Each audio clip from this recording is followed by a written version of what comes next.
شاہ محمود قریشی کی مشکلات میں اضافہ، سابق وزیر خارجہ کو آرٹیکل 62-63 کے تحت الیکشن نہ لڑنے دینے کی استدعا کر دی گئی۔ السلام علیکم ناظرین، میں ہوں بلال خان اور آپ دیکھ رہے ہیں M P news. Pakistan Tehreek Insaf کے وائس چیئرمین شاہ محمود قریشی کی مشکلات میں اضافہ ہو گیا۔ میڈیا رپورٹس کے مطابق سابق وزیر خارجہ شاہ محمود قریشی کے کاغذات نامزدگی پر اعتراضات سامنے آئے ہیں۔ اس حوالے سے استحکام پارٹی کے امیدوار سلمان نعیم نے کاغذات نامزدگی کے خلاف ریٹرننگ آفیسر کی درخواست دے دی ہے، جس میں انہوں نے شاہ محمد قریشی اور زین قریشی کے کاغذات نامزدگی کے خلاف مختلف اعتراضات پیش کیے ہیں۔ اپنے اعتراضات میں استحکام پارٹی کے رہنما کا کہنا ہے کہ شاہ محمود قریشی اور زین قریشی نے کاغذات نامزدگی میں اسٹامپ پیپر درست جمع نہیں کروائے، اس لیے شاہ محمود قریشی اور زین قریشی آرٹیکل 62-63 کے تحت الیکشن نہیں لڑ سکتے، لہٰذا شاہ محمود قریشی اور زین قریشی کے کاغذات نامزدگی مسترد کیے جائے۔ پاکستان تحریک انصاف کے وائس چیئرمین شاہ محمود قریشی کی 12 مقدمات میں گرفتاری ڈال دی گئی۔ 9 مئی کے واقعات پر شاہ محمود قریشی کے خلاف راولپنڈی ضلع میں 12 مقدمات درج ہے، ان کی 12 مقدمات میں گرفتاری ڈال دی گئی ہے۔ بتایا جا رہا ہے کہ ان مقدمات میں عدالت نے سابق وزیر خارجہ شاہ محمود قریشی کی جسمانی ریمانڈ کی استدعا مسترد کر دی، تاہم عدالت نے شاہ محمود قریشی کو جوڈیشل کر دیا۔ اسلام آباد کی مقامی عدالت نے شاہ محمود قریشی کی جسمانی ریمانڈ کے حوالے سے محفوظ شدہ فیصلہ سنایا اور سابق وزیر خارجہ کو 14 روز جوڈیشل ریمانڈ پر جیل بھیجنے کا حکم دے دیا۔ جوڈیشل کمپلیکس میں وکلاء کی جانب سے شاہ محمود قریشی کے حق میں نعرے بازی کی گئی ہے۔ پولیس بختر بند گاڑی میں شاہ محمود قریشی کو لے کر روانہ ہو گئی۔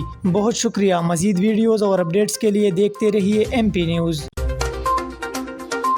ایم پی نیوز سوات سمیت ملکی اور غیر ملکی خبریں آپ تک پہنچائے سب سے پہلے۔